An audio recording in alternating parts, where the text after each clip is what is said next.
عارف ليه طرق الصين ممكن تفضل سليمة لعشرات السنين من غير ما تتكسر؟ السر كله في الأساس اللي بتبنوا عليه.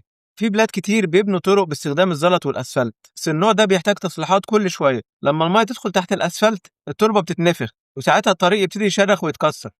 إنما في الصين بيحطوا شبكة حديد تسليح قوية تحت الطريق وبعدين يصبوا عليه خرسانة عالية الجودة.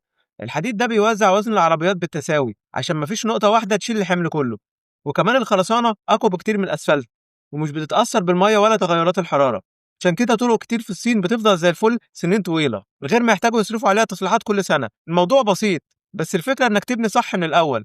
دي الطريقة الوحيدة اللي تقدر توفر بيها الفلوس والمجهود. ساعتها السؤال اللي لازم نسأله، لو في طريقة أحسن لبناء الطرق ليه لسه بنرجع نصلح في نفس الطرق كل سنة من جديد؟ مستني رأيك في الكومنتات.